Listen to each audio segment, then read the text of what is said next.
Chapter 1. Ma'am, you're already 6 months pregnant. The baby has fully formed. Are you sure you want to terminate the pregnancy? From the hospital's standpoint, we really don't recommend an abortion at this stage, the doctor said with difficulty. Grace subconsciously reached out to cover her already prominently swollen belly. She was 6 months pregnant now. A mother and child are bound by the heart. This little one had grown inside her womb, from a grain of rice to something so big. If she weren't truly in utter despair, what mother could bear to end the life of a child about to be born? After a stretch of heartbreaking silence, Grace took a deep breath and replied with absolute firmness. I'm sorry, baby. Mommy can't give birth to you, because mommy wants you to be born into love, not to face endless lies and hopeless hatred the moment you come into this world. After leaving the hospital, Grace lifted her head and saw the enormous electronic screen on the mall across the street, looping footage from yesterday's press conference held by the Chan Group. At the conference, a young reporter asked CEO Zachary Chan, Mr. Chan, as far as I know, the Chan Group has always been a giant in the electronics and jewelry industries. Why the sudden shift into the maternal and infant sector? On the big screen, Zachary was dressed in a bespoke suit, cool and refined. He smiled faintly and answered unhurriedly, because my wife is pregnant, and I don't feel comfortable using products from outside brands. The next second, Grace heard excited shrieks from nearby girls. Ah, what kind of fairy tale romance is this? Mr. Chan treats his wife way too well. Other wealthy husbands just buy cars or houses when their wives get pregnant. Mr. Chan goes all out and gives her an entire maternal and infant industry chain. Exactly. I heard that when Mr. Chan proposed. He promised he would never change after marriage and would always treat Mrs. Chan like a princess. Every year on her birthday, he prepares something special. Crowns, diamond shoes. Those are child's play. One year he even bought an entire island and built a castle on it just for her. Listening to the girls' chatter, Grace gave a bitter smile. Never change? But Zachary Chan had already changed. Lost in thought, her phone suddenly vibrated. Grace picked it up and saw a text message from an unfamiliar number. Hey, Prego, guess where your husband is right now? Below the message was a photo. At a glance, Grace recognized the location. It was the underground parking garage of the Chan Group. Grace knew it was a trap. But sometimes people are like this. Even when they know what lies ahead is a trap, they still jump in without hesitation. So she drove to the Chan Group. In the dim underground garage, Zachary's black Maybach was rocking violently. The two people inside clearly had no sense of shame. The window was still open. Pilar's fair, slender legs were stretched out of the window, black stockings torn to shreds hanging loosely from her thighs. At that moment, a large hand reached out from inside the car and grabbed Pilar's leg. Then Grace heard Pilar's syrupy voice, be gentle. I can't take it. Something bright stabbed painfully into Grace's eyes in the darkness. It was Zachary's wedding ring, designed by Grace herself. One of a kind in the world. And now, that ring was on the hand gripping Pilar's calf. Grace knew that hand well. It had once put a wedding ring on her finger. It had once washed its hands to cook for her. Every late night, that hand had held her as they slept. Every morning, its owner would bend down and give her a kiss. So amazing. No more. Spare your little bunny, okay? Pilar's sweet, cloying voice snapped Grace out of her memories. Grace raised a hand to touch her face and only then realized that, at some point, tears had already streamed down her cheeks. Grace knew the text message and the photo were both sent by Pilar. She also knew Pilar's intention: lure her here while she was heavily pregnant, provoke her into catching them in the act, push her emotions to the brink. If something went wrong, it could easily be 2 lives lost. That way, Pilar could step into her place openly and legitimately. A nice fantasy indeed. But Grace had no intention of going over to catch them. She silently returned to her car and then called Zachary. The call connected quickly. Zachary's breathing sounded slightly unsteady. Grace, I'm in a meeting right now. It's not convenient to talk. I'll call you back in a bit. Before he could finish, Grace cut him off coldly. Be home within 10 minutes, or you'll never see me again. Chapter 2. Grace, stop making a scene. This meeting is really important, Zachary said, a rare hint of panic creeping into his voice. Besides, there's no way I can get home from the office in 10 minutes. Grace replied coldly with just one sentence, the timer starts now. Then she hung up. Not long after, Pilar was shoved out of the car, clothes in disarray. Zachary drove the Maybach like it was a jet. Within the blink of an eye, the car disappeared from the garage. Only Pilar was left behind, nearly naked, clutching her belongings, standing in the garage with humiliation written all over her face. Grace adjusted her seat, settling into a more comfortable position, then turned on her headlights. Her headlights were aimed straight at Pilar. The filth hidden in the darkness was instantly exposed to the light. Pilar panicked, hugging herself tightly. "Who's there? Who's there?" Grace couldn't be bothered to respond. She simply started the car and drove past Pilar with effortless composure. Through the open car window, Pilar caught sight of Grace's cool, breathtaking profile. Something inside her snapped. She screamed at Grace hysterically. "You washed-up housewife. Do you really think this means you've won? Don't dream. Your husband has been sick of you for a long time. He's told me more than once how disgusted he is by your bloated body." The only answer Pilar got was filthy exhaust fumes. Grace drove home. At home, unable to find her, Zachary was in a rage. "Useless idiots. You don't even know where Madam has gone. What good are you to me?"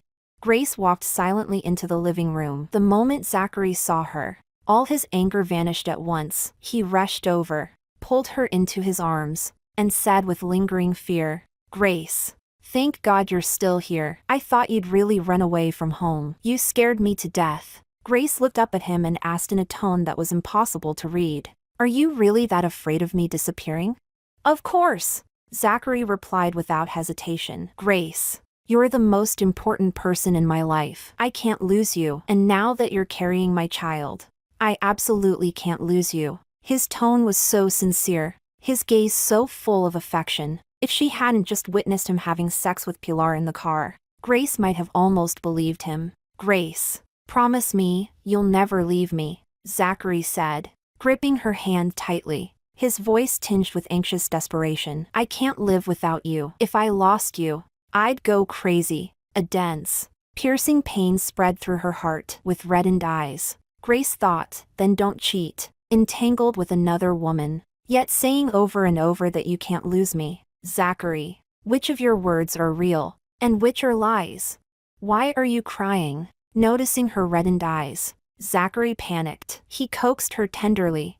"Who upset our Grace?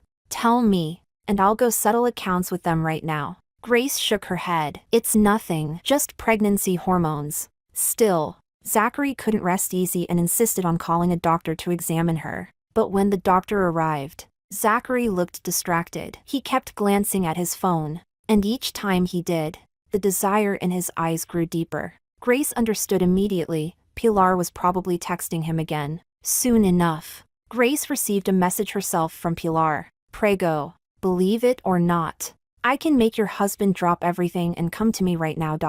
She had barely finished reading when Zachary, sitting beside her, said impatiently, "Grace, there's an emergency at the company. I have to go back." Instinctively, Grace reached out and grabbed his hand. "Zachary, don't go. My stomach hurts. I'm scared. Stay and keep me company, okay?"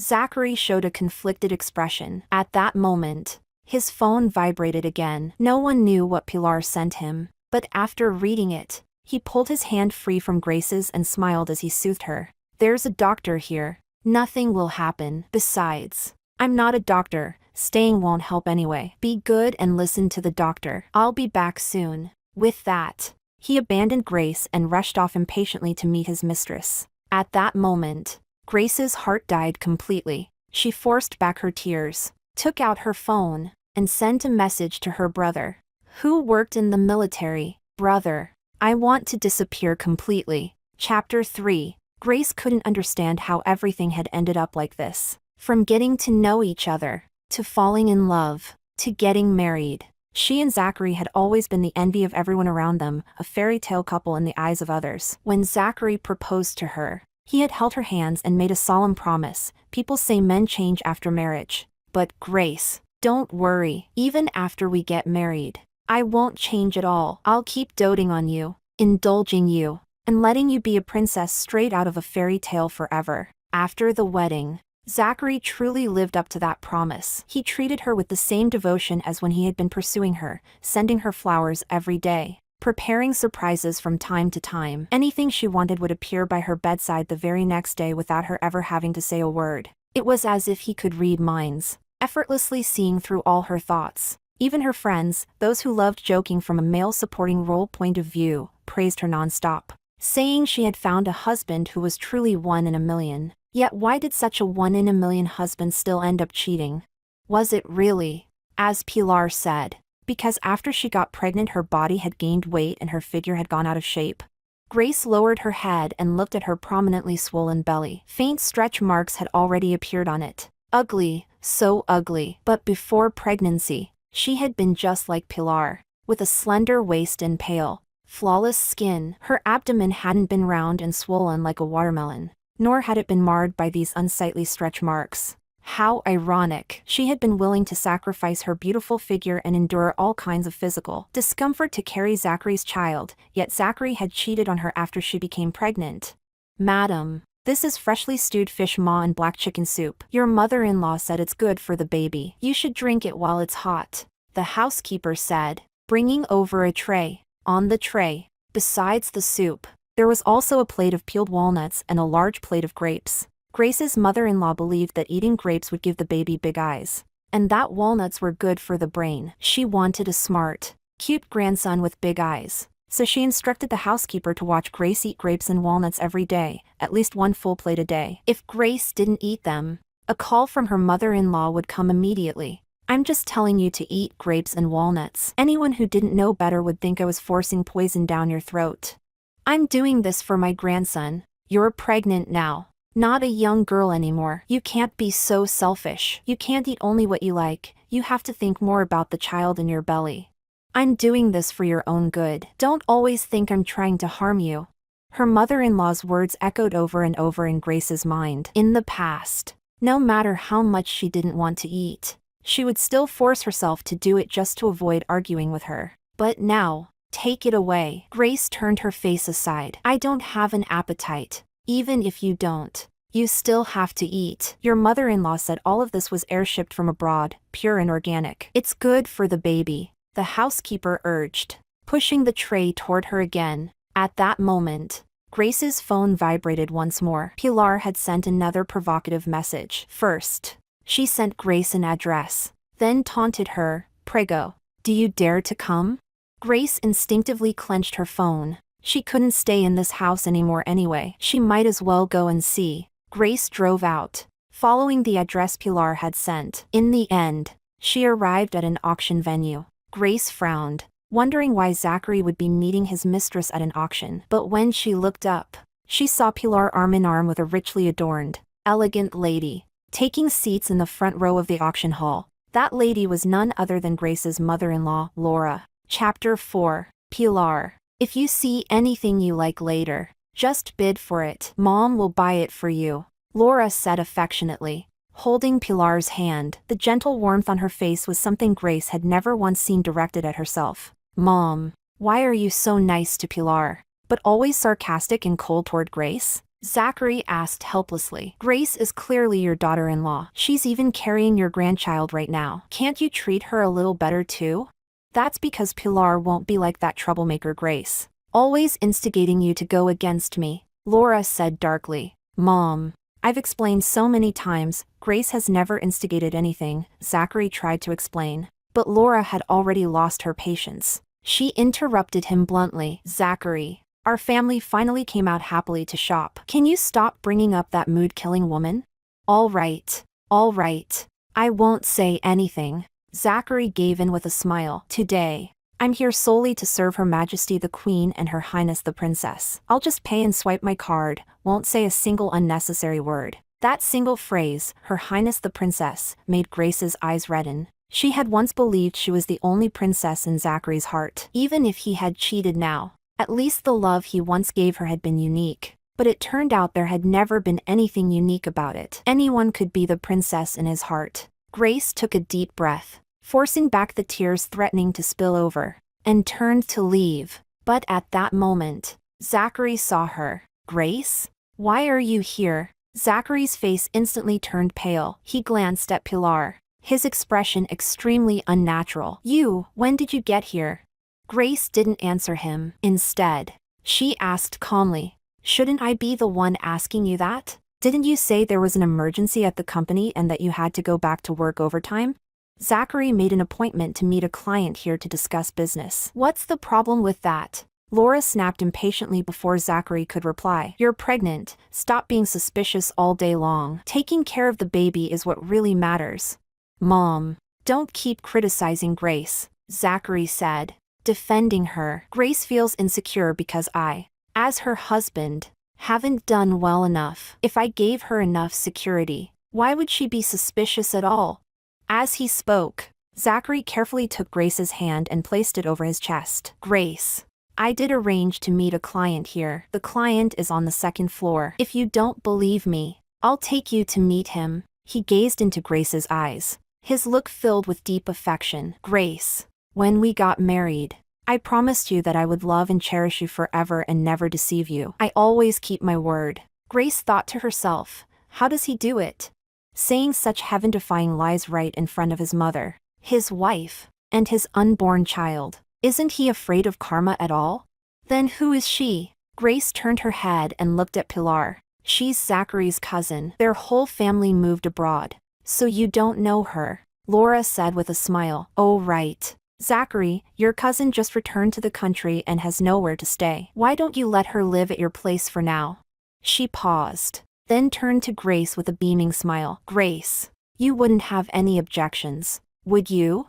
Chapter 5. Mom, don't joke around. Grace needs to focus on resting and taking care of the pregnancy. She doesn't have the energy to look after a cousin, Zachary said quickly when he noticed the look on Grace's face, stepping in to refuse on her behalf. But the very next second, Grace smiled. I don't mind. Let her move in. And just like that, Pilar moved in. That evening, the housekeeper came over again with a tray. On it were still the same 3 things as always: soup, walnuts, and grapes. Grace finally snapped. She flung the tray to the floor with her backhand. How many times do I have to say it before you understand? I don't want to eat. Zachary rushed over at once, looking tense. He pulled Grace into his arms. Grace, are you okay? Did the soup burn you? Grace shook her head and said nothing. Only then did Zachary let out a sigh of relief. He turned to the housekeeper and scolded her harshly. If Madam doesn't want to eat, then don't force her. Useless bunch, can't even take proper care of a pregnant woman. Is sister-in-law feeling nauseous? Pilar walked over, putting on a fake show of concern. How about I make you some appetizing soup? Tomato beef brisket soup. It's good for the baby and stimulates the appetite. Grace couldn't even be bothered to look at Pilar. She lowered her eyes and said, I'm tired. I'm going back to my room to rest. You all eat. With that, she turned and left. After falling into a hazy sleep, Grace was suddenly jolted awake by a shrill ringtone. She frowned, because she clearly remembered not setting any alarms before going to bed. Just as she was feeling puzzled, Pilar's provocative message came through again. Prego, do you dare to come to Zachary Gidge's study?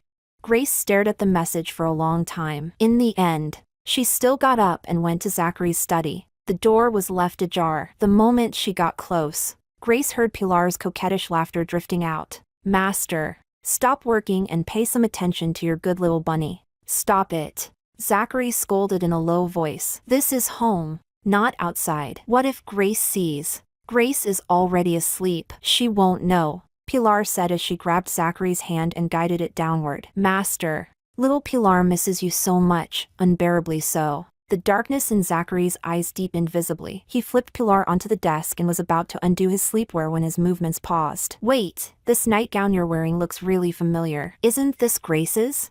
Pilar sucked on Zachary's finger, her eyes full of seduction. That's right, it's Grace's, but she can't fit into it anymore. Zachary let out a low chuckle and reached out to pinch Pilar's slender waist. The moment his hand closed around her slim waist, the desire in his eyes grew even more intense. Grace still remembered, before she got pregnant, Zachary's favorite thing had been her slender, beautiful waist. Slim and firm, without a trace of excess flesh. Every time passion took over, he would grip her waist tightly. Now, Because of the pregnancy, she had become heavily pregnant, her waist no longer slim enough to grasp. He spoke words of concern for her, yet the moment he turned around, he went to grab another woman's waist instead. "Ah, Master, I love you so much. Do you love me?" Pilar seemed to glimpse Grace standing outside the door through the crack. She wrapped her arms around Zachary's neck and deliberately gasped as she asked,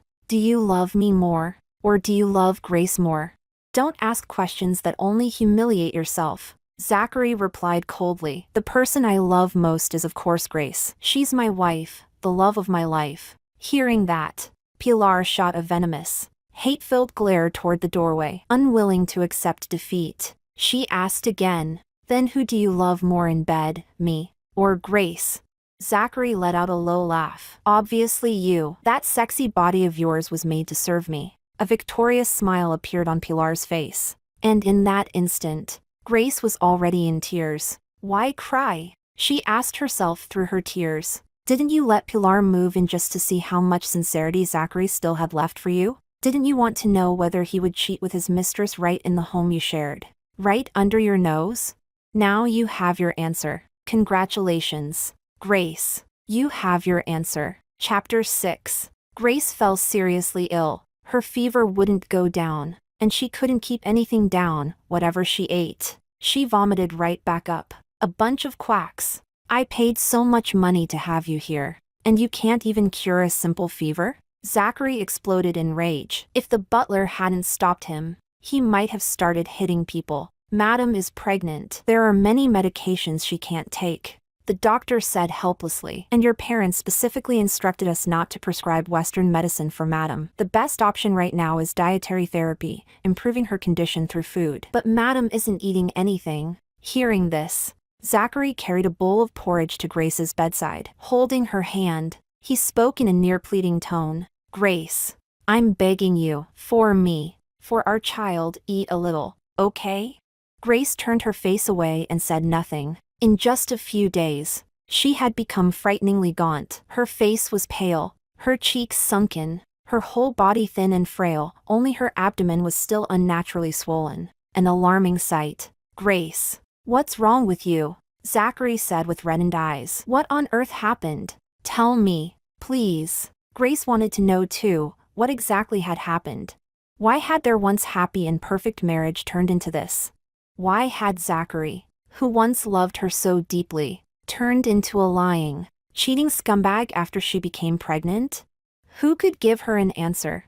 "Grace, I'm begging you," Zachary cried as he held her. "As long as you're willing to eat properly, I'll do anything you ask. I can't lose you or the baby. If something happens to you both, I'll go insane." Grace forced herself to sit up. She thought, he's right. I can't let anything happen to me. If she died of illness now, then until the moment she closed her eyes, she would still be Zachary's wife. She didn't want to be his wife anymore. She wanted to leave him. So, enduring the nausea, Grace picked up the bowl of porridge and drank it. Seeing that Grace was finally willing to eat, Zachary was overjoyed. "Grace, you're finally eating. What else do you want? I'll have the kitchen make it for you." "No, I'll make it myself." But before Zachary's words had fully fallen, Grace vomited up everything she had just eaten. Her body was simply too weak. Even if she forced herself to eat, it was useless. Whatever went in would come right back out within a minute. With no other choice, Zachary sent Grace to the hospital for observation. Yet even after being hospitalized, Grace's condition remained poor. The attending physician said worriedly, "Mr. Chan, given your wife's current physical condition, it's really not suitable for her to continue the pregnancy. Otherwise, both the mother and the fetus will be in danger. I recommend inducing early delivery. However, at her current stage, early delivery is still somewhat risky. It would be best to wait another half month, when the fetus is 6.5 to 7 months, before performing a cesarean section." "Will Grace be in danger if we do that?" Zachary asked nervously. "We're making this recommendation precisely based on the pregnant woman's current condition," the doctor replied. "Once the baby is delivered, we won't need to worry about the fetus anymore and can focus entirely on treating your wife without any interference." "Then I agree to early delivery," Zachary said without hesitation. Get that little brat out as soon as possible. He's caused Grace so much suffering, I'll remember every bit of it. When he grows up, I'll definitely discipline him properly and avenge Grace. Those words deeply moved the young nurse standing nearby. She couldn't help saying to Grace on the hospital bed, "Your husband really loves you." Other men come with their wives for prenatal checkups. And the moment there's a problem, the first thing they worry about is always the baby. And even that's considered good. Many pregnant women come alone, their husbands don't care at all. Look at how much your husband cares about you. Just to spare you from suffering, he's willing to have the baby delivered even though it's only 6 months along. Grace smiled faintly but said nothing. Bringing a new life into the world should have been something sacred and joyful. So why was it that the pregnant women she saw, and she herself, were feeling nothing but pain at this very moment?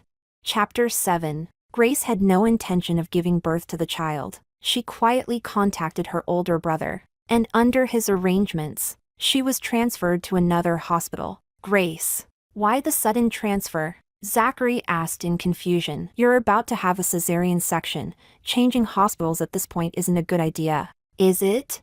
The transfer was arranged by my brother. Grace replied calmly. He said the doctors at this hospital work directly with the military and are more authoritative. Only then did Zachary feel reassured. If it was recommended by Big Brother, then there must be no problem. Grace's eldest brother had always been the authority in the family, and Zachary trusted him as well. And so, Grace was successfully transferred. The new hospital's treatment plan was still early delivery. The surgery would be performed the next day. Zachary canceled all his work and stayed in the hospital to accompany Grace through the delivery. You don't have to do this, Grace said indifferently. You're busy with work, right? It's fine even if you don't stay with me. She didn't really want to see him right now. No matter how important work is, it's not more important than you, Zachary said tenderly. You've suffered so much during this pregnancy. If I abandoned you at a time like this, would I still be human? I can't help with much else, but at least tonight I can stay and bring you water and take care of you. Grace didn't say anything more. Late at night, Grace needed to use the restroom. She struggled to get up, and when she turned on the light, she realized that the bed beside hers was empty. Zachary was gone. Grace vaguely guessed what had happened. She took out her phone and, sure enough, saw the room number Pilar had sent her, room 606. Grace followed the room number and soon heard Pilar's coquettish laughter drifting out. Master, your little bunny is sick and needs you to use a big, thick syringe to give her a heart injection. Are you crazy? Zachary snapped angrily. Why did you come to the hospital? Grace is having surgery tomorrow. She can't handle any stimulation right now. As long as we don't get caught, it'll be fine, Pilar said as she stepped forward and wrapped her arms around Zachary's neck. Giggling sweetly, Master, how about your little bunny puts on a nurse's uniform for you? Zachary was clearly wavering. Seizing the moment, Pilar pressed on, sliding her hand into Zachary's pants. Master hasn't released anything for so many days. You must be feeling awful, right? Let your good little bunny help you properly. Then she pulled down the zipper of Zachary's pants and knelt in front of him. Zachary's breathing gradually grew heavier. He no longer rejected Pilar, but instead followed his inner desire and pressed a hand down on her head. Soon, obscene sounds filled the hospital room. Grace closed her eyes and let the final tear fall. She said nothing. Silently, she went downstairs and called her brother. Move the surgery up. I can't take it anymore. Take this child out right now. I don't want to be pregnant with his child for even one more minute.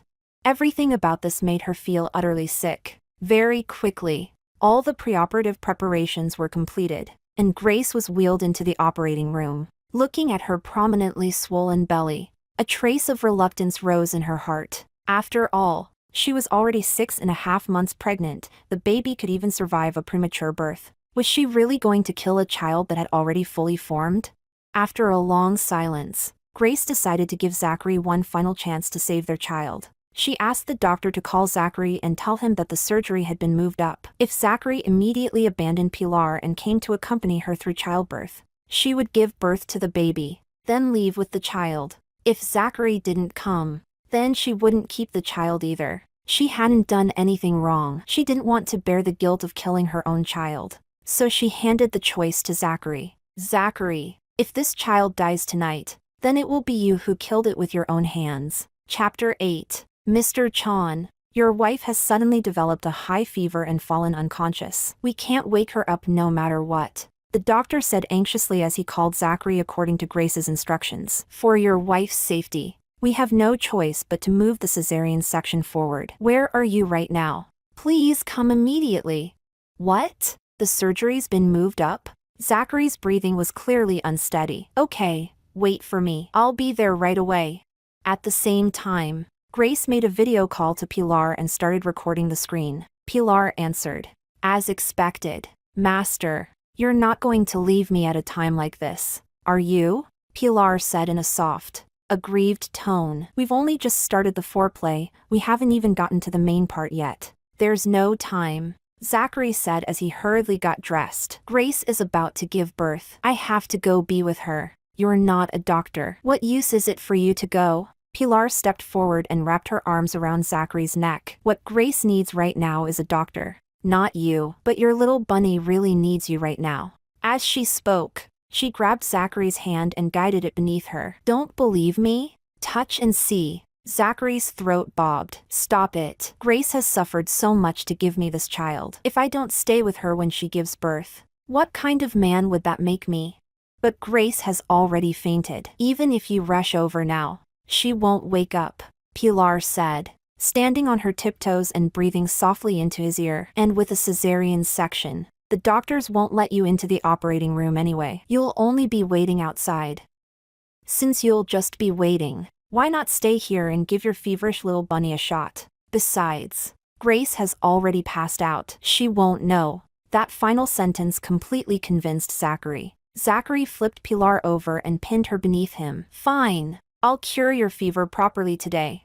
At that moment, Grace's heart died completely. She ended the video call and said to the doctor, do it. The cold forceps for induced labor probed into Grace's body. Even though she had already been given anesthesia, the pain was still so intense she could barely breathe. The surgery lasted more than an hour. In the end, the child was gone. Grace lay on the hospital bed, drenched in cold sweat. The sheets beneath her soaked through. Miss, your brother has already prepared a passport, visa, and a new overseas identity for you, the doctor told her. The plane is ready as well. There's a professional medical team on board. If you want to leave, you can do so tonight. After you leave, your domestic identity will be cancelled immediately. From that moment on, Grace will officially no longer exist. Grace closed her eyes and finally revealed the first genuine smile she had shown in a long time. I want to leave now. All right, we'll make the arrangements immediately,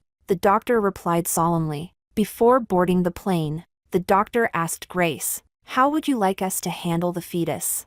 Give it to Zachary, Grace said weakly. When you do, tell him this, I was originally going to give birth to this child. As long as he had truly kept his promise and stayed by my side during the delivery, this child would have lived. But he didn't. When both the child and I needed him the most, he was with Pilar. He killed his own flesh and blood. After that, Grace was carried onto the plane by the medical team. Before takeoff, Grace took out her phone and sent Zachary the video she had just recorded, along with all the provocative messages and videos Pilar had sent her over the past few days. After sending them, she asked a nurse to throw her phone away. The cabin door slowly closed. Then came the sensation of weightlessness. The plane was about to take off. Through the window, Grace took one last look at the city. Zachary, farewell. Don't come looking for me, and don't apologize, because I do not forgive you. Chapter 9. The plane pierced through the clouds and soon disappeared into the pitch-black night sky.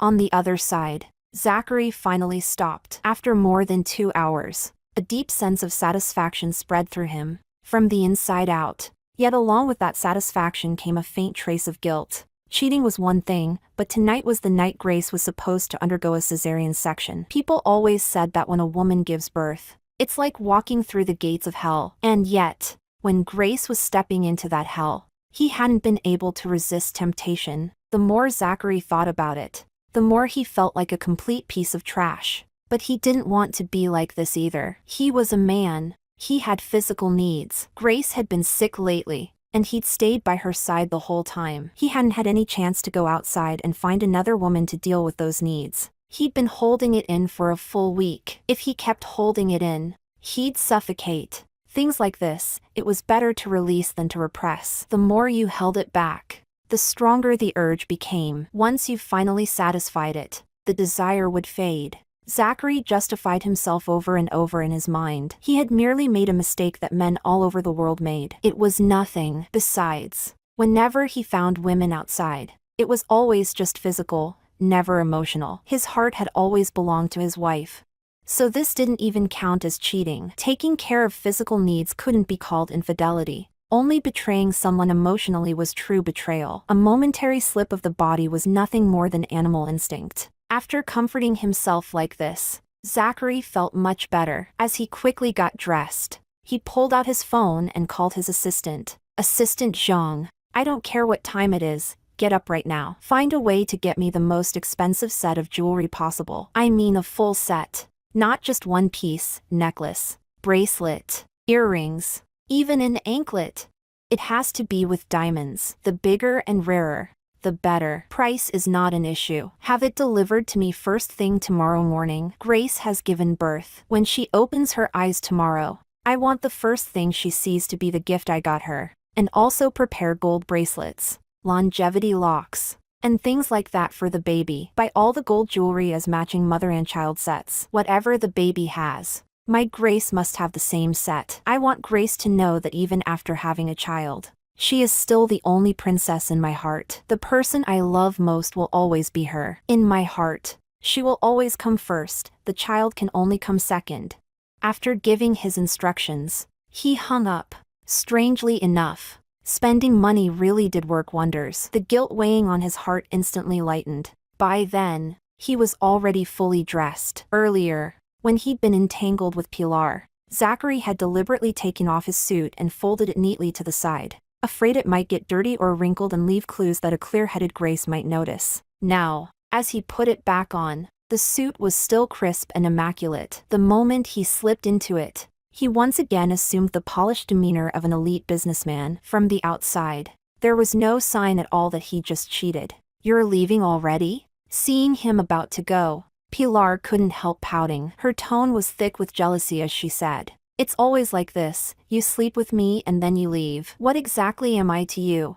Zachary, who had already reached the door, stopped. He turned around and looked at Pilar coldly. Know your place, he said flatly. To me, you're nothing. The only reason I keep you around long-term is because you have more tricks in bed. Don't delude yourself into thinking I'll ever fall in love with you. I've told you many times, there's only Grace in my heart. It can only hold Grace. There's no room for a second woman. Chapter 10. After coldly throwing out those words, Zachary left. All that remained was Pilar, clothes in disarray, collapsing onto the floor with hatred filling her heart, raging helplessly. After leaving, Zachary rushed straight to the operating room. However, the surgery had already ended. The vast operating room was empty except for nurses busily cleaning up. Grace and the doctors were nowhere to be seen. Zachary was stunned. What's going on? Where's Grace? Where's the baby?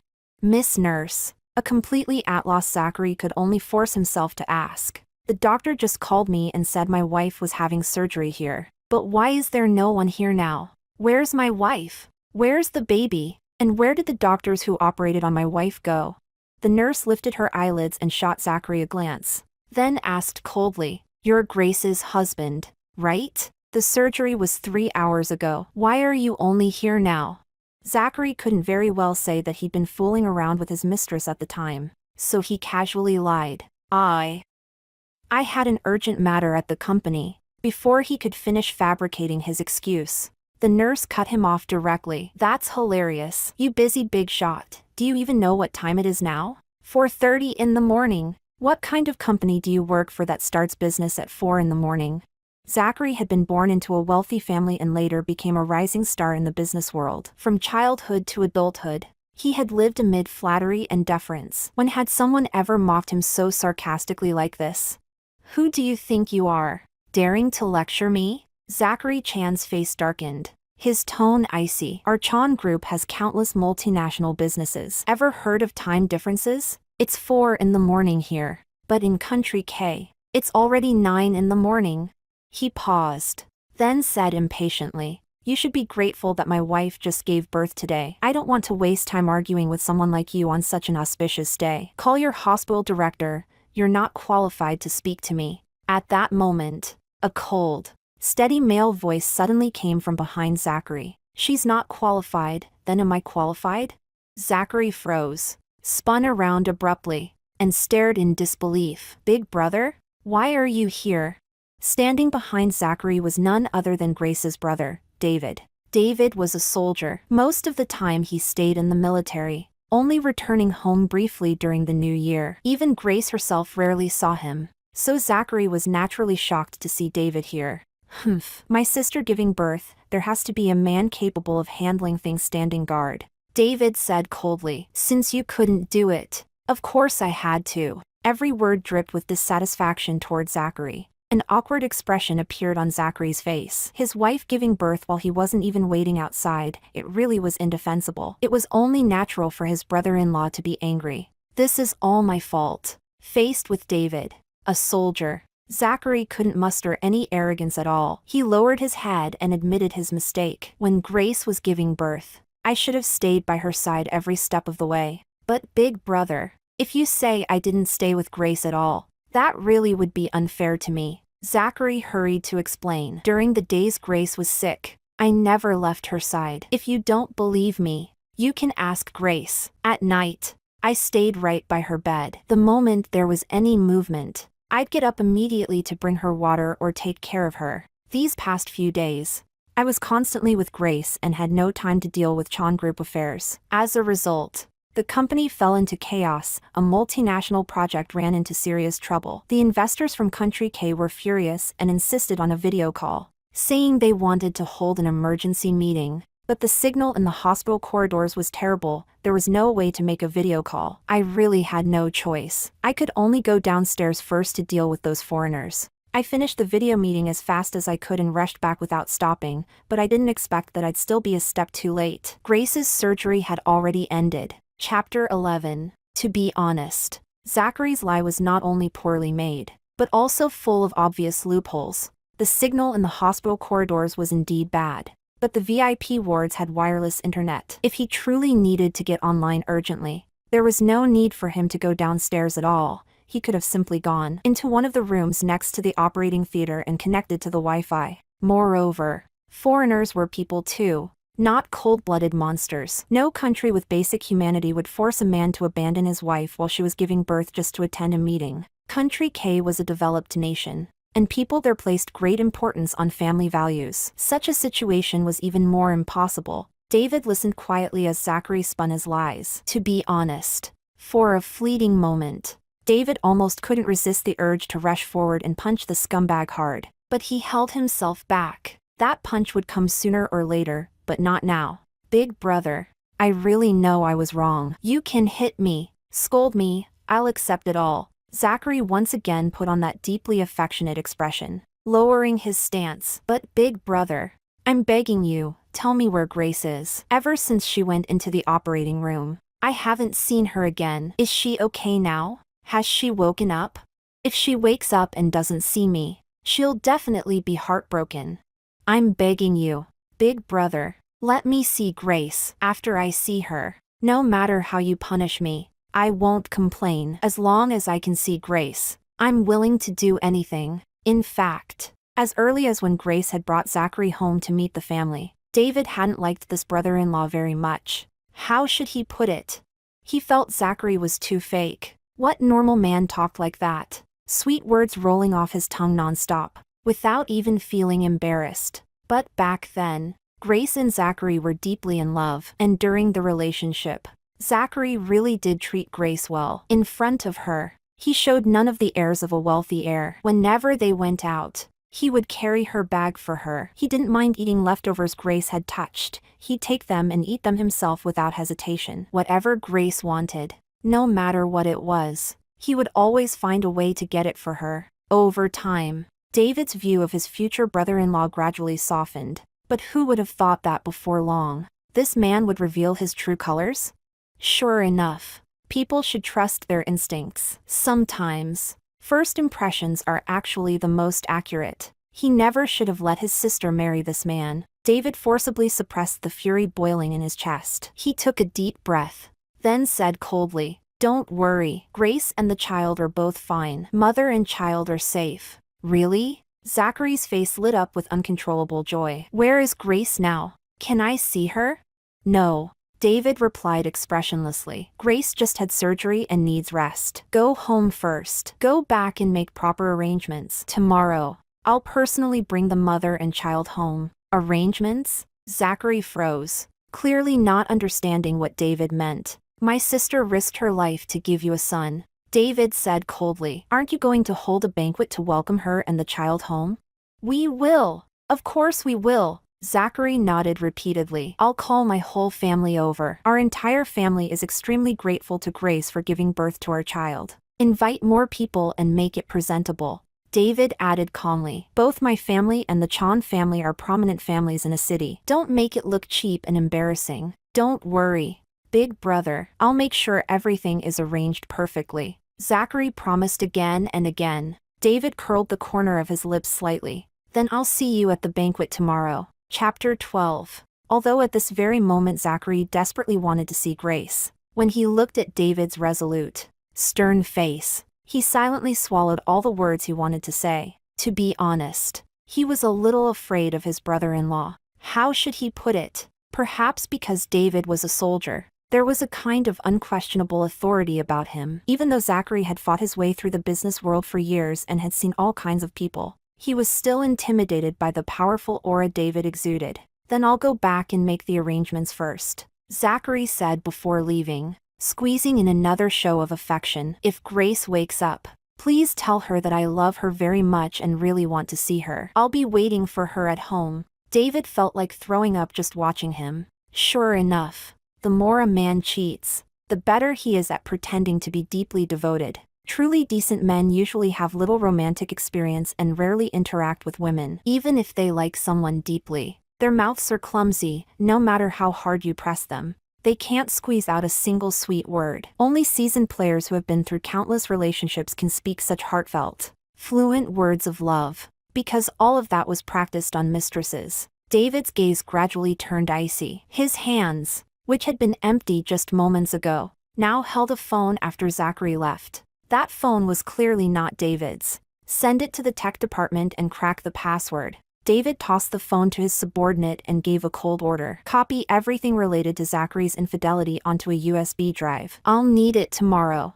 It was Zachary's phone. During their conversation earlier, David had quietly taken it from him. His sister was soft-hearted and didn't want to personally tear apart a cheating bastard, but as her brother, he wouldn't let this trash off so easily. Beating him up would be far too lenient. David intended to completely ruin him. Pressed for time, Zachary began arranging the banquet the moment he got home. David would be coming tomorrow, and Zachary didn't dare slack off. After all, he hadn't been guarding the operating room today and was already at fault. If he also messed up the welcoming banquet, he would truly never be able to hold his head up in front of his brother-in-law again. So regardless of the hour, Zachary forcibly woke all the household staff. Those who needed to shop went shopping. Those who needed to clean cleaned. Those who needed to decorate decorated.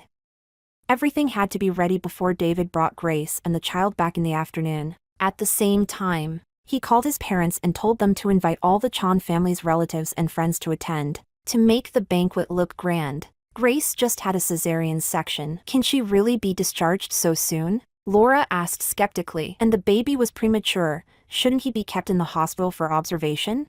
After all, Laura had given birth herself, so she couldn't help voicing her doubts. Zachary, however, dismissed them casually. Other people can't be discharged because they don't have the conditions. Their homes have nothing. So after giving birth, their wives can only recover in the hospital. But our family has private doctors, private clinics, and top-tier maternity nannies. Isn't staying at home far more comfortable for Grace than staying in a hospital? Big Brother has been to our house and knows all this. Otherwise, he wouldn't have agreed to let Grace be discharged so quickly. Hearing her son say this, Laura finally felt reassured. She snorted coldly, then said with obvious displeasure, "Humph, Grace. That useless thing, wasn't it just a pregnancy? Fever, no appetite, one problem after another.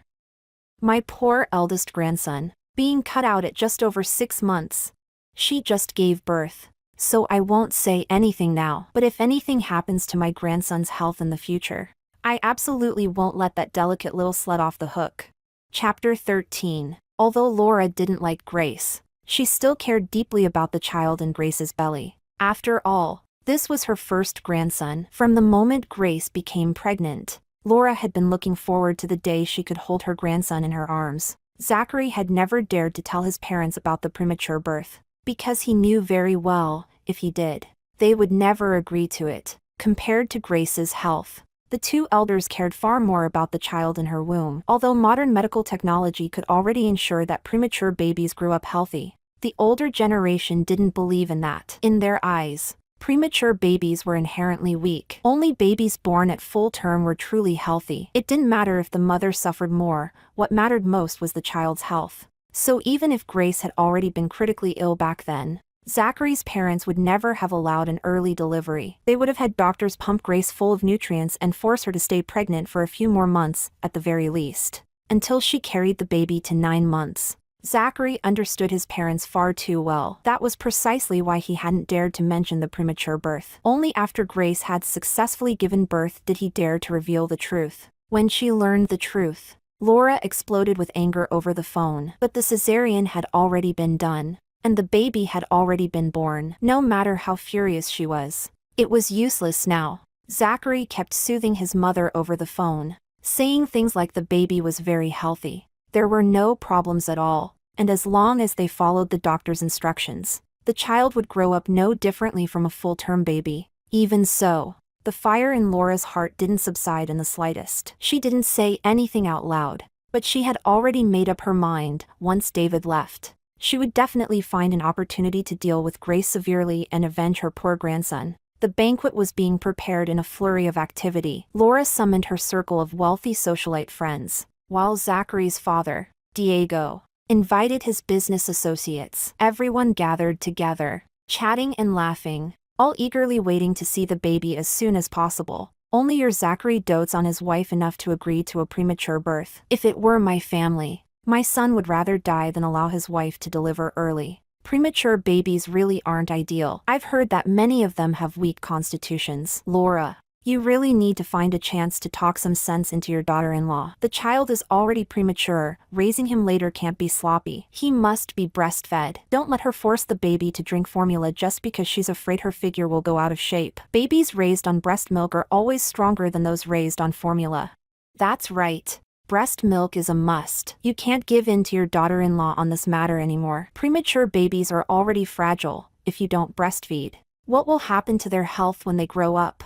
Laura's friends chattered away among themselves. They hadn't even met Grace yet, but they had already planned out how she should raise her child in the future, and Laura listened to every word. She secretly made up her mind. After David left, she would definitely have a proper talk with Grace. She would force Grace to breastfeed. If she didn't have enough milk, she would have to eat foods that stimulated lactation and nourish her body. Even if she couldn't eat, she would still have to force it down. This time, she absolutely would not allow that delicate woman to ruin her grandson's health again. When will the baby get home? We can't wait anymore, someone urged with a smile. We've prepared so many gifts for the baby. This was clearly Grace's welcome banquet. Yet most people had only prepared gifts for the child. As for Grace, why would a woman need gifts after giving birth? So pretentious. In fact, most of them had come to see the baby, not Grace. Young master, I think I see Mr. David's car. That black SUV, that's his, right? Under everyone's eager gazes, David finally arrived, driving over with the baby. Chapter 14. The black SUV stopped in front of the villa gates. The moment it came to a halt, a crowd rushed over. They're here. They're here. The baby's finally home. I heard it's a boy. He must be as handsome as Zachary. As soon as I heard Grace was pregnant, I had 2 little gold bracelets made. Today I can finally put them on the baby. Under everyone's eager gazes, the car door slowly opened. David stepped out, carrying a portable baby stroller in his hands. Zachary's child lay inside that stroller, The sight of the stroller sent waves of excitement through the crowd. But David's presence was so imposing that, despite everyone desperately wanting to take a look at the baby, not a single person dared to step forward. In the end, it was Zachary who went up first. "Big brother, why are you alone? Where's Grace?" Zachary asked anxiously. "Didn't she come back with you?" Hearing this, David curled his lips slightly. The man who was usually stone-faced actually showed a rare smile. "Grace couldn't come today. She asked me to bring the child back to you. Why can't Grace come?" Zachary didn't care about the child at all. He grabbed David's arm, his face full of worry. "What happened to Grace? Was there a problem with the surgery?"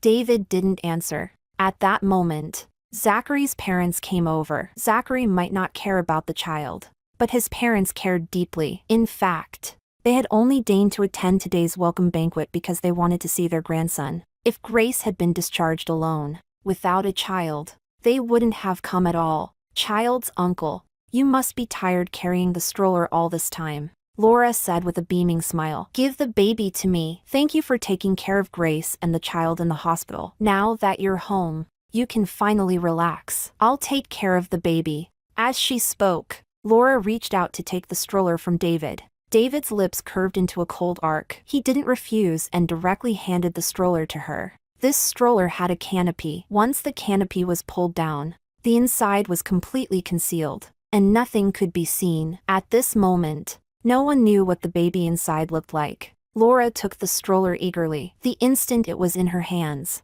her group of wealthy friends swarmed over. Earlier, when David had been holding the stroller, they hadn't dared to approach. Now that Laura had it, they could finally take a good look at the baby. "Big brother, say something." Zachary was still relentlessly pressing about Grace. "What exactly happened to Grace? Didn't you say you'd bring her back today? Why is Grace?" Before he could finish speaking, a piercing scream suddenly came from behind him. "Aw, what is this?"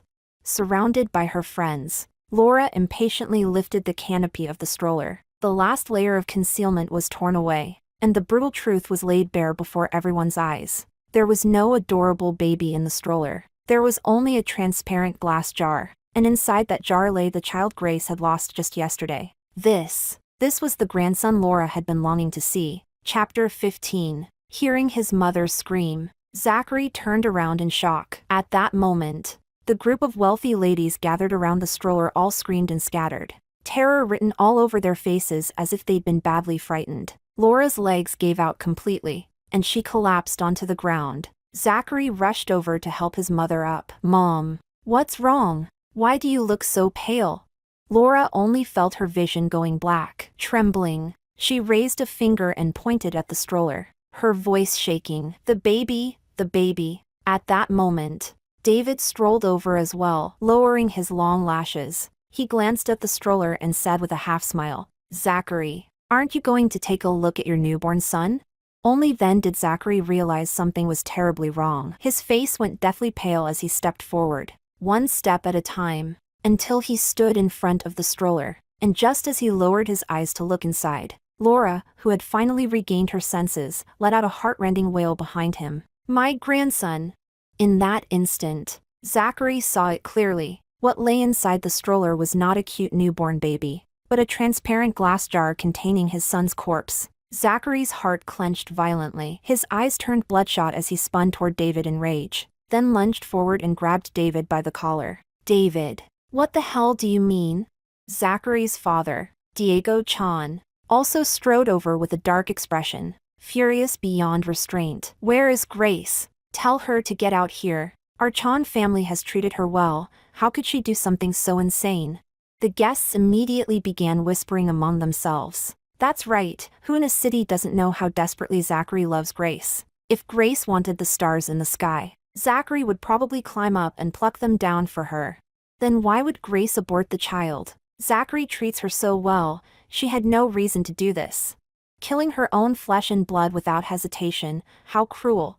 The baby was already over 6 months along, fully formed, even able to survive premature birth. What kind of woman could do something this heartless?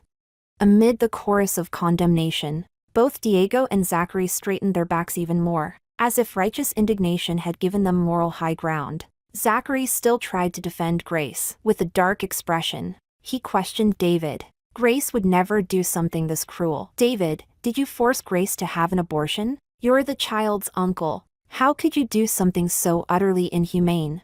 Diego also spoke sternly. Ever since your sister married into our family, Zachary has treated her like a princess. Our whole family has treated her like a treasure. She hasn't suffered or worked hard a single day in our household. I can swear on my conscience to everyone here, the Chan family has never done anything to wrong your sister. And now, the two of you siblings actually conspired together to murder my unborn grandson. You must give me an explanation for this.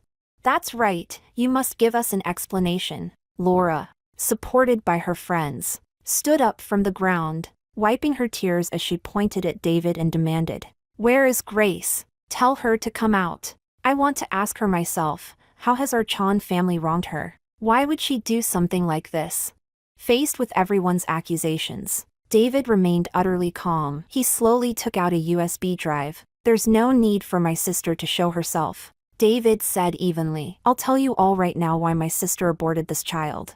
As he spoke, he nodded to his subordinates. Immediately, they carried a projector out of the SUV. David inserted the USB drive into the projector and began the playback. What appeared on the screen was the result of an entire night's work. A full, unedited record of Zachary's infidelity. Chapter 16. Every time before Pilar seduced Zachary, she would send Grace provocative messages, luring her over to watch the live show. Her original intention was to use this to stimulate Grace, ideally to provoke this heavily pregnant woman into miscarrying on the spot. Of course, if Grace happened to hemorrhage during the miscarriage and die in the hospital, that would be even better. What Pilar didn't know was that every time she used those provocative videos to lure Grace into watching, Grace would take out her phone and record the scenes of her and Zachary sleeping together. Moreover, in the hospital David had arranged for Grace, every ward had surveillance cameras installed. That hospital served the military directly and was not open to the public. During that period, there were no wounded soldiers at all, so the wards were empty. David had long anticipated that when Zachary was staying in the hospital with Grace, that bastard wouldn't be able to restrain himself from cheating. So he ordered his men to install extremely well-hidden surveillance cameras in all the unoccupied wards. He wanted to capture every ugly moment of Zachary in the highest possible resolution, and then expose those moments to the world. After recording what he needed, David had his men remove all the cameras. No other patient's privacy was violated. So the moment the projector turned on, Pilar's seductive face appeared on the screen. She was wearing Grace's nightgown, lying bonelessly beneath Zachary. "Master, be gentler. I really can't take it anymore." Zachary, on the other hand, looked utterly aroused as he viciously grabbed Pilar by the waist. He sneered coldly. "Weren't you the one who clung to me first? Now you're saying you can't take it? Ha! You light the fire yourself, you put it out yourself." This single scene stunned everyone present into silence. Isn't that Zachary in the video? What's going on? Did he cheat? No way. Zachary is a well-known devoted husband in a city. How could he possibly cheat? My God, so all that doting husband image was just an act? Unbelievable, lavishing love on his wife online while keeping a mistress behind her back. What kind of trash behavior is that?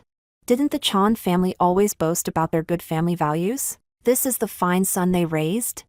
The moment the video played, the public opinion instantly reversed. The crowd that had just been condemning Grace for being cruel immediately turned on Zachary instead. David let out a cold laugh. "Don't rush, this isn't even the most exciting part yet. Why don't you all guess what Zachary was doing while my sister was lying on the operating table, about to undergo a cesarean section?" As soon as those words fell, Zachary's face turned deathly pale. "Enough!" He rushed forward, trying to shut off the projector. "I forgive Grace for aborting the child. Stop playing it, don't show any more." But how could this projector be turned off just because he wanted to?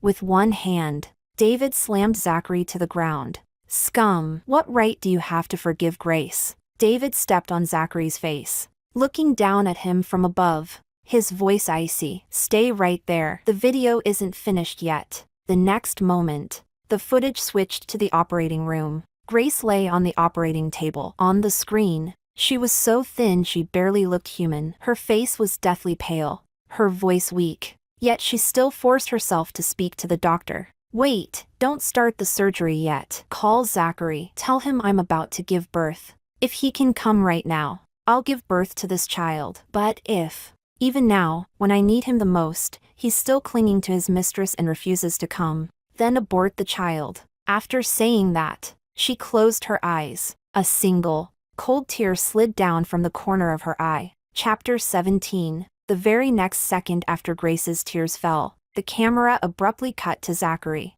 At that exact moment, Zachary was in a high-end hospital ward, playing an explicit naughty nurse roleplay with Pilar. The instant this scene appeared, the crowd erupted in fury. Even Zachary's own relatives couldn't help but curse him inwardly, scumbag.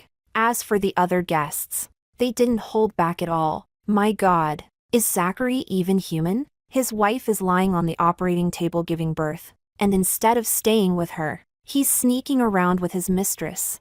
This is the so-called model husband voted online? The universally acknowledged good man? What a joke!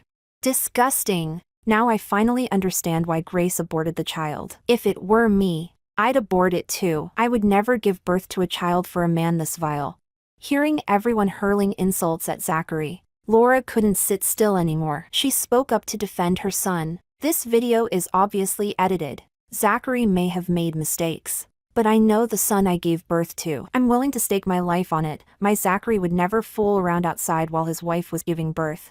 This is malicious editing. It's blatant slander. But before Laura could finish, the next second, Grace's video call connected. Pilar answered without the slightest hesitation. She smiled seductively at the camera, her eyes full of provocation. That was the final nail in the coffin. Videos could be edited, but the video call between Grace and Pilar during Grace's delivery clearly proved that during that exact time frame, Zachary was fooling around with his mistress. Laura's face instantly turned ashen. She shot a vicious glare at Pilar on the screen. Who would have thought this little tramp wasn't harmless at all? She actually dared to answer Grace's video call at a moment like this. Wasn't she deliberately ruining her son?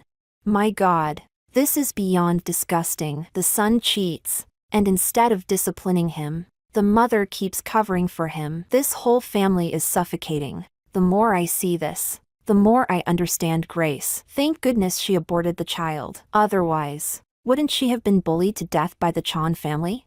Did you notice? When David first played the cheating videos, everyone was shocked, but Zachary's parents showed no surprise at all. What does that mean? It means they knew long ago that their son was keeping a mistress. That realization triggered another wave of shocked gasps. Everyone couldn't help but sigh. This family was truly suffocating. The son cheated. The entire family helped cover it up, putting themselves in Grace's shoes. How desperate must she have been? At that moment, the video cut again, this time to the auction house. At the auction venue, Pilar was affectionately linking arms with Laura. The two of them looked incredibly close, as if Pilar, the mistress, was the true daughter-in-law. Oh my God! Isn't that woman holding Laura's arm the same mistress Zachary cheated with? His parents really did know.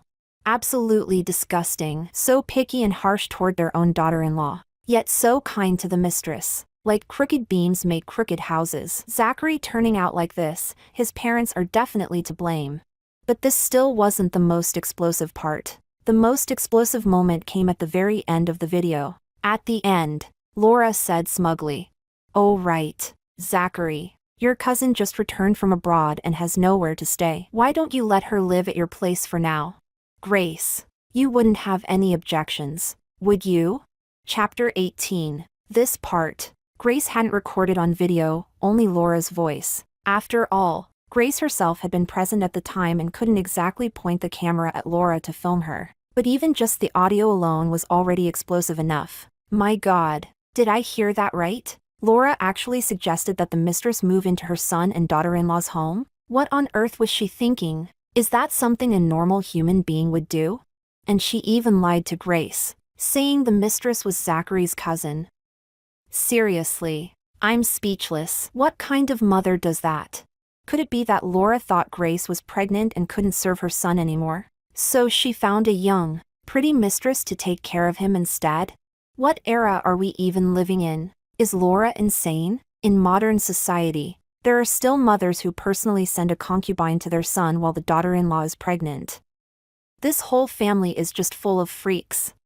The video finally came to an end, and with it, the Chan family's reputation was completely dragged through the mud. But this was only the beginning. David had no intention of letting this family of scumbags off so easily. My sister actually loved her child very much. After discovering Zachary's infidelity, she suffered. She was lost. She hesitated. She even thought about whether she should give birth to the child and raise him on her own. David said in a low voice, "What mother doesn't love her own child? That child was inside my sister's body. She nurtured it with her own flesh and blood. If she hadn't truly been driven to utter despair by this family, how could she have had the heart to abort a child she had carried for 6 months? Even when she was already on the operating table, my sister still wanted to give Zachary one last chance. She told me herself, if Zachary had abandoned the mistress and rushed over to stay by her side, she would definitely have given birth to the child. But what did Zachary do? He's worse than an animal. No person with a shred of conscience would abandon their wife at such a moment, but he did. So the real killer of this child was not my sister, nor the doctor who performed the surgery, but Zachary himself. He personally killed his own child. This video, I will upload it online." David said coldly, "Zachary, don't you like to brag about how devoted you are? Today, I'll let the whole world see just how deeply devoted you were to my sister." With that, David pulled out the USB drive and turned to leave. The moment they heard David say he was going to post the video online, Zachary's parents panicked. They hurriedly tried to stop him. "David, this is just a private matter between Zachary and Grace. Why would you post it online? Family matters should be handled within the family. Grace and Zachary aren't even divorced yet. If this blows up and everyone knows about it, that won't be good for Grace either." "Exactly. If there's a problem, we can sit down and talk it out slowly. Don't be so extreme. Husband and wife share honor and disgrace. One prospers. Both prosper. One falls. Both fall. Even for Grace's sake. You can't do this." But no matter how earnestly the old couple tried to persuade him, David didn't waver in the slightest. His sister had long since stopped wanting to live with Zachary. As for shared honor and disgrace, whatever losses the Chan family suffered had nothing to do with his family at all. This video, he was absolutely going to expose it. Seeing David about to walk away with the USB drive, Diego and Laura completely panicked. Their faces darkened as they barked orders at the servants. "What are you all standing around for? Hurry up and go over there," snatched that USB drive from his hands. Chapter 19. However, Diego and Laura had greatly overestimated their household staff. David and his men were all trained soldiers. How could ordinary people possibly stop them? David didn't even need to lift a finger. With just one subordinate stepping in, all of the Chan family's servants were knocked to the ground. Now things were even worse. Not only did they fail to snatch the USB drive, but Diego and Laura's ugly behavior was captured on video by many of the guests present. Once those clips were uploaded online, the Chan family would be humiliated yet again. Amid the chaos, David drove off in his SUV with effortless composure. Laura, meanwhile, collapsed onto the ground, completely losing control as she wailed, "Heavens above! What are we supposed to do now? Their family is trying to drive us to death. You useless piece of trash!" Unable to catch David, Diego redirected all his fury onto Zachary. He charged forward and slapped Zachary hard across the face. "Your wife was lying on the operating table, risking her life to give birth to your child, and you were out fooling around with another woman? How could you do something so utterly heartless?" Zachary didn't say a word. He stood there stiffly, not dodging at all, taking Diego's slap head-on. In fact, ever since David had pinned him to the ground and stepped on his face earlier, Zachary had been in the same dazed state. It was as if his soul had left his body. His mind was completely blank. People around him were cursing him non-stop. Yet not a single word registered, because all he could think about at that moment was, so Grace had known all along? That must have been why she had grown thinner and more haggard by the day. She hadn't been sick. She had simply withered away in pain. He had always believed he'd hidden everything perfectly, but there was no such thing as a wall that never leaked. He'd been exposed long ago, only he himself hadn't realized it. "I'll beat you to death. You worthless bastard." Diego's fist came down again. He was trying to stage a display of righteous anger in front of everyone, hoping to salvage a shred of the family's reputation. But this performance was utterly useless. In everyone's eyes, The Chan family no longer had any reputation left to salvage. Yet that punch jolted Zachary awake. It was as if his soul snapped back into his body, and clarity returned to his eyes. Grace! I have to find Grace. Blood seeped from the corner of Zachary's mouth where his father had struck him, but he didn't bother wiping it away. Like a man possessed, he muttered to himself, "She must be heartbroken right now. I need to find her immediately and explain everything to her. I don't love Pilar at all, I was just tempted by that vile woman. My heart belongs to Grace. I've only ever loved Grace my entire life." These bizarre words stunned everyone present into silence yet again. Unbelievable, he's been caught cheating red-handed. And he's still putting on an act of devotion? Zachary, don't you feel sick saying things like that yourself? This is the first time I've ever seen someone cheat while simultaneously making a heartfelt confession to his wife. Ha, he's played the devoted husband role for so long that he actually believes it himself now. Yet Zachary had no attention to spare for the crowd's ridicule. At that moment, Grace was the only thing on his mind. He needed to see her immediately, to admit fault, to apologize, to beg if necessary, even if it meant kneeling down and pleading. He didn't care. As long as Grace would forgive him, he was willing to do anything. Chapter 20. Zachary rushed to the hospital at once. He naively believed that Grace was still hospitalized there, unaware that while he had been entangled with Pilar, Grace had already boarded a plane to a foreign country. "Let me in. My wife is inside. I need to see my wife." The moment he arrived, Zachary clashed with the security guards at the gate. This hospital served only the military and was not open to the public. Previously, Zachary had been allowed in only because David had given special instructions. Now that David had revoked that privilege, Zachary was naturally barred from entering. Zachary tried to make a scene at the hospital entrance, but the security guards here were no retired old men. They were all former soldiers transferred from the army, strong, disciplined, and well-trained. If it weren't for hospital regulations forbidding them from laying hands on civilians lightly, Zachary would have been beaten flat long ago. When brute force failed, Zachary switched tactics. He shouted loudly at the hospital gate, "Grace, I know you're inside. I know you don't want to see me right now, but I have to see you. I need to explain everything from beginning to end. If you won't come out to see me, then I'll stay right here and wait until you're willing to come out and see me." And so, Zachary began a standoff with the hospital. Every day he waited outside, hoping to see Grace change her mind, afraid that Grace wouldn't know he was waiting for her. He even spent money to buy an oversized loudspeaker. Every day, facing the ward where Grace had once stayed, he shouted love confessions at the top of his lungs. "Grace, you're the only one in my heart. I truly love you. Please, come out and see me. Grace, I know I was wrong. As long as you can forgive me, I'm willing to do anything. Grace, I'm begging you, come out and see me. You can hit me, scold me, but please, don't punish me like this." Every time Zachary shouted through the loudspeaker by the hospital's back wall, security would come to drive him away. But even when he was chased off like a lunatic, Zachary never wavered. He stubbornly returned again and again, continuing to shout into the loudspeaker. Finally, after all his persistence, a graceful figure appeared behind him. Zachary's eyes lit up instantly, his expression turning excited. He spun around eagerly and, almost on instinct, wrapped his arms around the person behind him. "Grace, that's wonderful, wonderful. You finally agreed to come out and see me." But after hugging her in overwhelming excitement, Zachary realized the person in his arms was not Grace. It was Pilar. "What are you doing here?" Zachary's face turned cold at once. He shoved Pilar away and said with undisguised disgust, "Get lost. I don't want to see you." Pilar's eyes immediately reddened, holding back tears. She said, "Zachary, why can't you understand? Grace doesn't love you at all. She's not worth you treating her this well. I'm the one who truly loves you. I didn't get together with you for your money. I genuinely like you."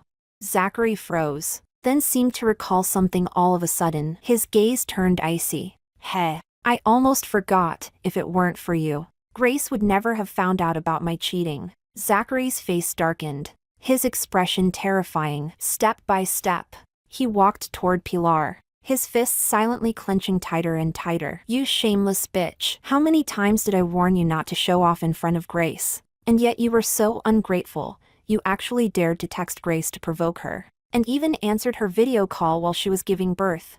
Chapter 21. Pilar. You looked pretty smug in that video. Did you really think that once Grace left me, you could smoothly take her place and become my wife?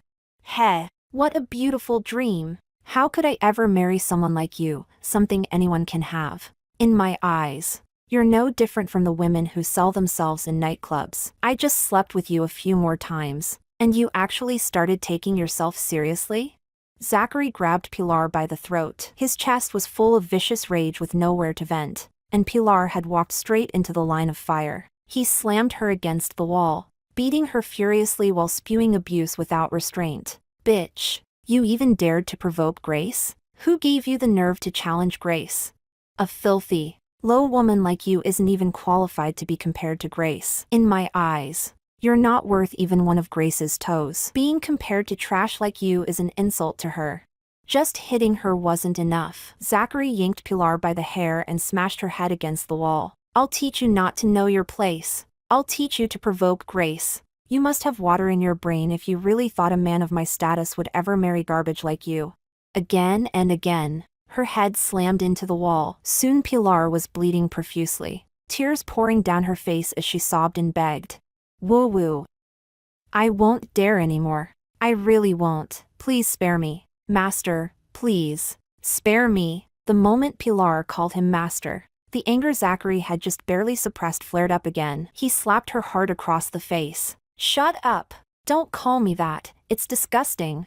He had once loved hearing her call him that in bed. Now, he found it revolting. The slap sent Pilar crashing to the ground. She lay there clutching her face, crying weakly, but her pitiful appearance earned not a shred of mercy. Zachary stepped forward and began kicking her viciously in the stomach. "Bitch, this is all your fault. If you hadn't shamelessly shown off in front of Grace, Grace would never have aborted our child. You're the one who killed my son. You're the real culprit. I'll beat you to death today and avenge my son." Zachary struck without restraint. Very quickly, Pilar was beaten until she was covered in blood, barely clinging to life. Passers-by began gathering around, watching the chaos unfold. Some younger onlookers suddenly exclaimed, "Hey, I recognize that guy. He's that cheating scumbag Zachary who's been all over the internet lately. Wasn't Zachary supposed to be the national good man? How did he turn into a cheating bastard? Do you guys live under a rock? This already blew up. He cheated while his wife was pregnant. Videos are all over the internet." Yeah, I saw them too. The Chan family is absolutely unhinged. His mom even lied to her daughter-in-law, saying the mistress was Zachary's cousin, and let the mistress move right into their house. Disgusting. How can people like this even exist?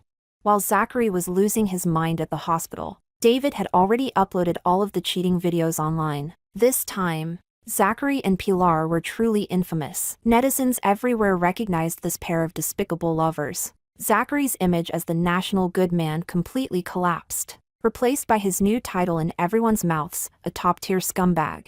And it didn't stop there. Because the Chan family's behavior was so revolting, the Chan group was immediately hit with a massive online boycott. Consumers refused to buy any Chan group products. Those who had already purchased them demanded refunds en masse. Overnight, the Chan group's stock price plummeted. The Chan family suffered catastrophic losses. Chapter 22. During this period of time, Zachary's mind had been filled with nothing but Grace. He had been losing his mind around the hospital, so he had no idea what was happening online. Now, hearing the passers-by's discussions, Zachary finally belatedly remembered that before leaving, David really had said he would upload those videos to the internet. Zachary hurriedly took out his phone. Sure enough, with just one search, he found the videos of his infidelity all over the web. When David uploaded the videos, he had only blurred Grace and the doctors who performed Grace's surgery. As for Zachary and Pilar, he hadn't censored them at all. Their faces were shown clearly and openly. The moment the video went live, it caused a massive uproar online. Netizens immediately began hurling abuse at the despicable pair. I never would have imagined that National Good Man Zachary was actually this kind of person behind the scenes. This is disgusting. I actually used to like him. Now seeing the vile things he did makes me feel like I swallowed a fly alive. Heh. I said it long ago, Zachary definitely has a performative personality. What normal man acts like him? Flaunting his affection nonstop and spewing cheesy love talk at every turn? It was nauseating. Even as a man, I can't stand this. What kind of top-tier scumbag cheats with a mistress while his wife is giving birth? And this guy was called a national good man? He doesn't deserve it. National good man? I think he should change his name to National Trash Man. In an instant, the tide of public opinion completely turned. At first, Zachary had been the perfect husband in the hearts of countless women. Under every one of his lovey-dovey videos, there were endless comments calling him husband. And some women even tagged their boyfriends, bitterly asking, "Why can't you love me the way Zachary loves Grace?" The men, fed up with these comparisons, had always said that Zachary was obviously acting. There was no way a man like that existed in real life. But when they said that, their girlfriends naturally didn't believe them, and many couples even fought over it. Now that Zachary's image had completely collapsed, the men finally felt vindicated. They flooded the internet saying they had known all along that Zachary was no good, just a show-off pretending to be devoted. The deeper the act, the filthier he was behind the scenes. Zachary fell from national good man to a universally reviled national trash man overnight. Men even joked about expelling him from the male population altogether. His behavior was simply too embarrassing for them. Staring at the overwhelming flood of insults online, Zachary nearly blacked out and fainted on the spot. Back then, he had relied on his devoted husband persona to turn the Chan Group into a household name, a beloved, conscience-driven company. He himself had risen to become a rising star in the business world, the pride of his parents. But now, everything was ruined. At that moment, rage completely devoured Zachary's remaining sanity. He lunged forward, once again pinning down Pilar, who was collapsed on the ground and unable to get up, and began beating her like a madman. It was all this woman's fault. If she hadn't repeatedly provoked Grace, none of this would have happened. Grace wouldn't have aborted the child. He wouldn't have lost Grace. He and Grace would still be the model couple everyone admired online. The Chan Group would still be a beloved, respected company. But now, all of it, everything, had been destroyed by a shameless mistress. Zachary was almost driven insane with fury. Grabbing Pilar by the head, he slammed it against the wall over and over again. "You bitch! It was you! You ruined everything! I'll kill you! I'll kill you!" Chapter 23. Pilar was already covered in blood. Yet Zachary still refused to stop. His eyes were bloodshot, as if he truly meant to beat Pilar to death right there on the street. In the end, it was only thanks to the hospital's security personnel arriving in time and restraining Zachary that a tragedy was avoided. Otherwise, in his blind rage, Zachary might really have beaten Pilar to death on the spot. However, although the security guards stopped him in time, Zachary's violent assault in public had already been filmed by onlookers and uploaded online. As a result, Zachary's name once again dominated the headlines of major news outlets, this time with an even more sensational title. Zachary loses control, brutally assaults mistress in public, nearly causes a fatality. This time, things were truly disastrous. When the infidelity scandal first broke, Diego had spent a large sum of money trying to suppress the news to prevent it from spreading further. Yet before the cheating scandal had even fully died down, the video of Zachary beating Pilar in the street surged to the top of every major media platform. Diego was so enraged that he suffered a heart attack and collapsed unconscious on the spot. Zachary, meanwhile, was taken into custody by the police on charges of intentional assault. Laura cried until her face was streaked with tears and mucus. She sought out a lawyer and sobbed as she asked what could be done. Normally, in cases like this, if the victim is willing to settle, you can resolve it by paying compensation and having the victim withdraw the charges, the lawyer said with a troubled expression. But now, footage of Mr. Chan assaulting someone in public has already spread across the internet. It's everywhere, videos of him beating Pilar in the street. This case, I'm afraid it won't be easy to close. That alone was already bad enough. But a few days later, even worse news came from the hospital. Pilar had suffered repeated, severe blows to the head. By the time she was rushed to the hospital, her condition was already critical. Despite the doctor's desperate efforts to save her, They ultimately failed. Pilar died in the hospital. With that, the nature of the case changed completely. Zachary's charge escalated from intentional assault to premeditated murder. When Laura heard the news, her vision went black, and she collapsed unconscious on the spot. Now Diego was in the hospital undergoing emergency treatment for his heart attack. Zachary was being held in police custody, and Laura cried until her eyes were swollen and nearly blind, yet she was utterly helpless. With no one left to rely on, Laura forced herself to pull together. No matter what, she had to get her son out of prison first. After all, she only had this one son, and the Chan family only had this single bloodline. The Chan bloodline could not end here. So Laura took out all the family's remaining savings and begged the lawyer repeatedly. "Lawyer Lin, I'm begging you, please save my son. I only have this one son. I can't let him rot in prison. As long as you can get my son out, I'm willing to pay any amount of money."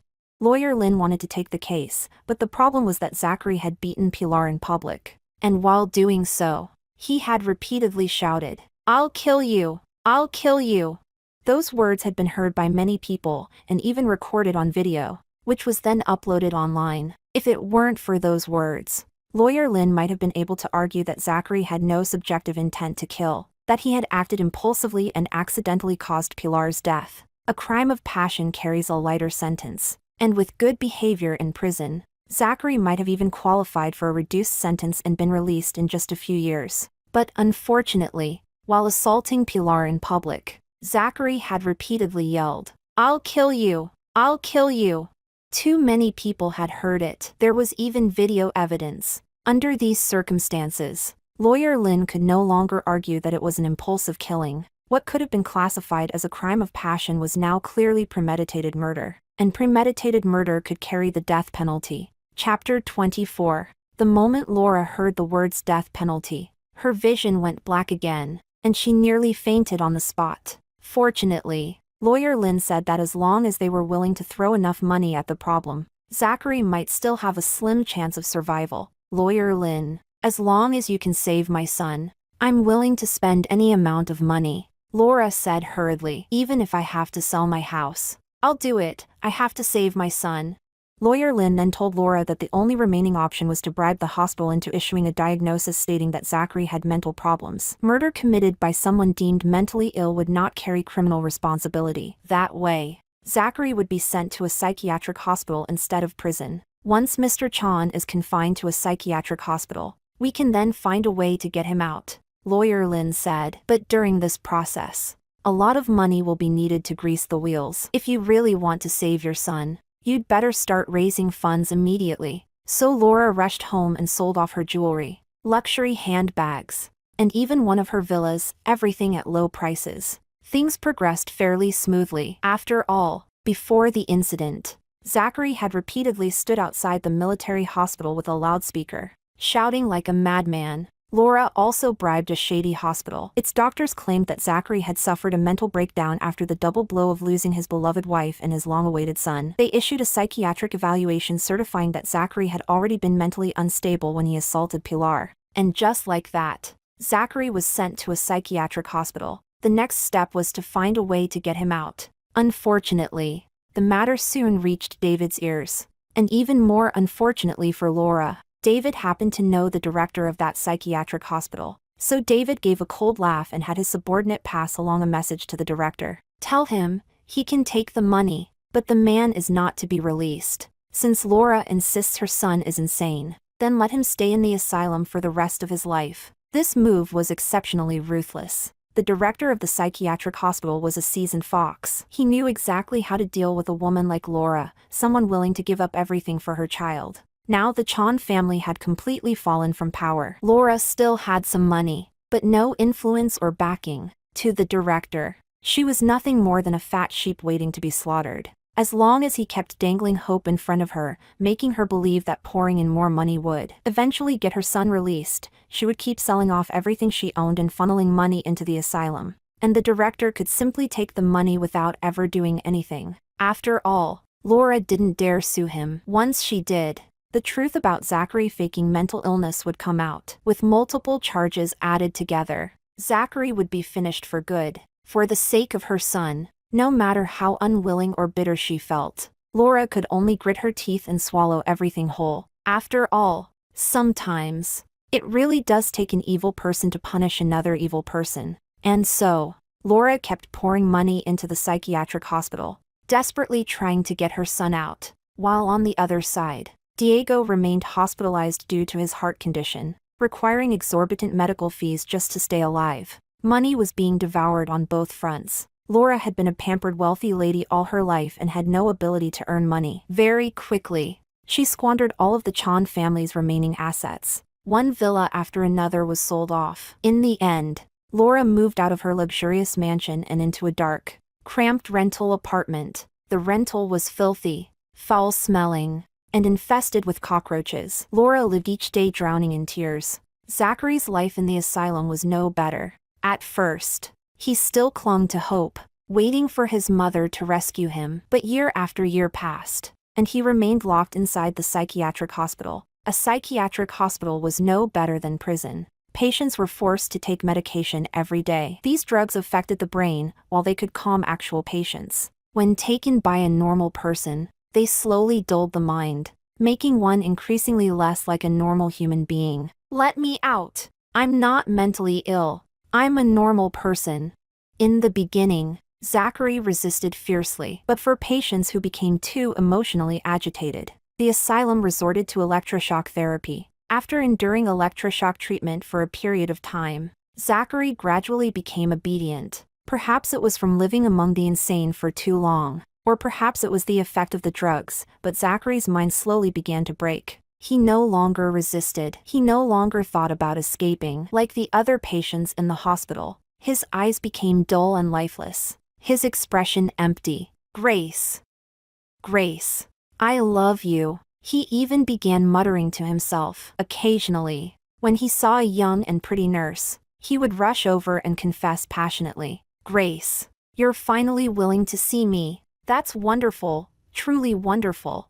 He got exactly what he deserved. Zachary truly went insane, and he would spend the rest of his life in the asylum. As for Grace, after leaving Zachary, she did go through a period of depression, but with the companionship of her parents and friends, she gradually emerged from the shadows. Her brother hired the best nutritionists for her. After a long period of recuperation, both her body and her heart were finally healed. After recovering, she began a new life abroad. She made many friends and had no shortage of admirers. But for now, Grace had no intention of entering a new relationship. She planned to travel the world with her close friends. The world was vast. She wanted to see it. She later learned about the tragic fate of Zachary's family through friends, but she no longer cared at all, because life is like a dream and she had already awakened from her nightmare. Only Zachary remained, trapped alone in his own nightmare, forever unable to wake up.